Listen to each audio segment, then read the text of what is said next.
مولانا روم علیہ رحمہ نے بہت خوبصورت بات، ایک خوبصورت واقعہ بیان کیا، اور میں سمجھتا ہوں یہ واقعہ اگر آپ دل کے کانوں سے سنیں گے تو انشاءاللہ آپ کی زندگی میں ایک انقلاب آ جائے گا۔ یہ واقعات، یہ نصیحتیں ہمیں بیدار کرنے کے لیے ہوتی۔ فرماتے ہیں ایک شخص کو ایک انمول ہیرا ملا۔ جب اسے ہیرا ملا تو اس نے وہ ہیرا لیا اور گیا صرافہ بازار۔ پتہ چلا کہ یہ ہیرا بہت انمول ہے، اس مارکیٹ میں اس کی کوئی قیمت نہیں دے سکتا، یعنی اتنا قیمتی ہے مالیت کے اعتبار سے۔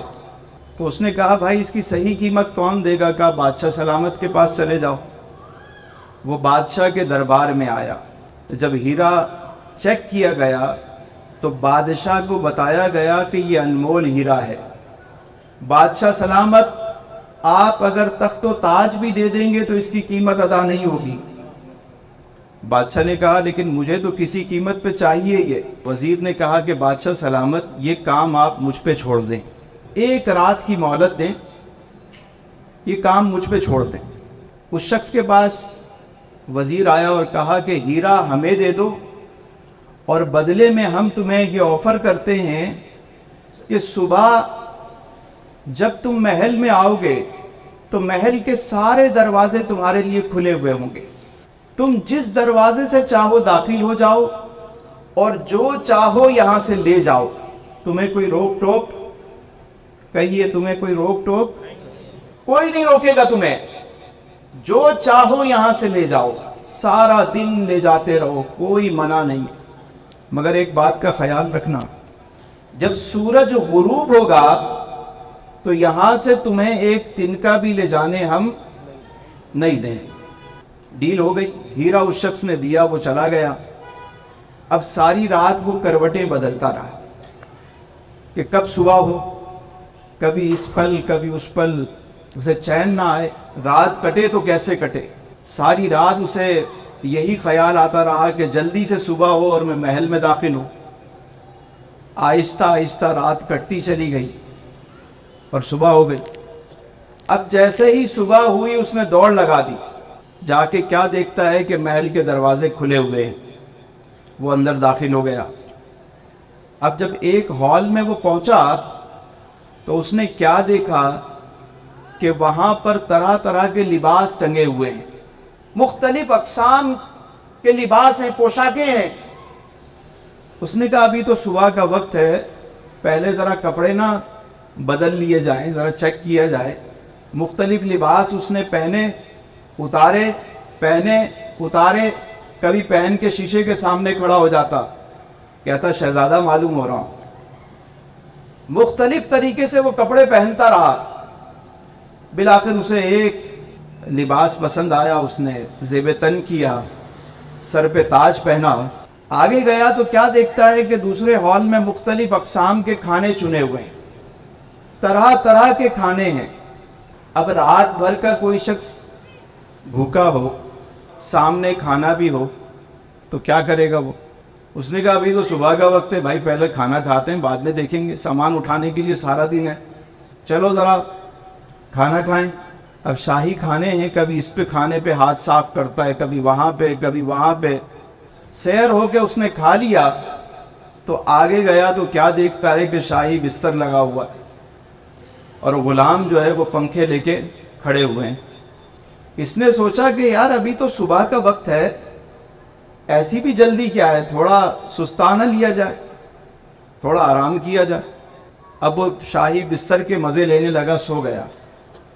جیسے ہی وہ سویا غلاموں نے کام شروع کیا، پنکھا جلنا شروع کیا، اور وہ رات بھر کا جاگا ہوا، پیٹ بھر کے اس نے کھانا کھایا ہوا تھا، وہ تو زور زور سے خراٹے لینے لگا۔ اچانک کسی نے اسے جگایا پاؤں سے، اٹھو بھائی۔ وہ اٹھا، گھبرا کے سامان اٹھانے لگا۔ میں نے کہا صبر کرو، پہلے ہماری بات سنو۔ کہا کیا ہوا؟ کہا وقت ختم ہو گیا، چلیے۔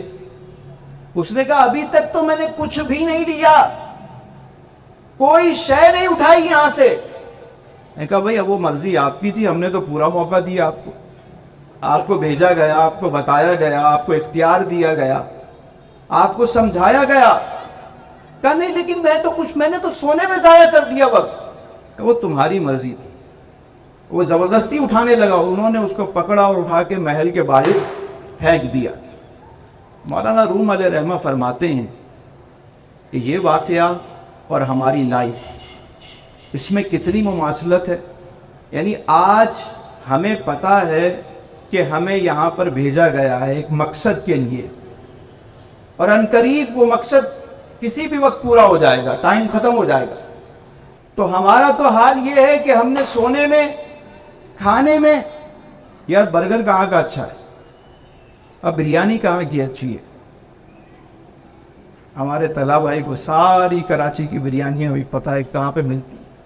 ہمیں سب پتہ ہوتا ہے کہاں کی بریانی اچھی, کہاں, یہ سب پتہ ہے, لیکن یہ نہیں پتہ کہ زندگی کا مقصد کیا ہے. اللہ تعالیٰ فرماتا ہے خالق الموت والحیات لیبلوکم ایکم احسن عملا. ہم نے موت اور زندگی کو اس لیے پیدا کیا تاکہ تمہیں آزمائیں کہ تم میں کون اچھے عمل کرتا ہے. اب جب انسان کی موت کا وقت آتا ہے نا, تو وہ اس وقت یہی کہتا ہے, ارے ابھی تو میں نے کچھ بھی نہیں کیا, فرشتوں مجھے تھوڑی مہلت دو, میں 2 رکعت نفل پڑھ لوں, 2 رکعت نفل پڑھ لوں. وہ کہتے ہیں نہیں جی, ٹائم از اوور. کہتا میں 1 مرتبہ سبحان اللہ کہنے دو, 1 مرتبہ الحمدللہ کہنے دو, 1 مرتبہ اللہ اکبر کہنے دو. کہتا نہیں جی ٹائم پورا ہو گیا, تمہیں پورا موقع دیا گیا. وہ کہتا کچھ صدقہ کر لوں, کوئی خیرات کر لوں, کچھ نیک کام کر لوں, کوئی پورا ٹائم ختم. ابھی وقت ہے آپ کے پاس, اللہ نے ایک موقع اور دیا. ہم آج کی رات بیٹھے ہوئے ہیں, اب پتہ نہیں ہمارے لیے کیا لکھا جا رہا ہے. غنیمت سے اگر موقع مل جائے تو آج اپنی زندگی میں آج کی رات کو تبدیلی کی رات بنائیں. لائف چینج ہونی چاہیے. یہ موقع زندگی میں بار بار نہیں ملتے. یہ ہر وقت آپ کیا سمجھتے ہیں کہ یہ موقع ملتا رہے گا. کچھ نہیں پتا بھائی. کیا جوان نہیں جاتے, بچے نہیں جاتے؟ ہم یہ سمجھتے ہیں کہ ہم بڑے ہو رہے ہیں, نہیں, ہم چھوٹے ہو رہے ہیں. یاد رکھیے پھر موقع ہاتھ نہیں آتا. آج موقع ہے, آپ جو کریں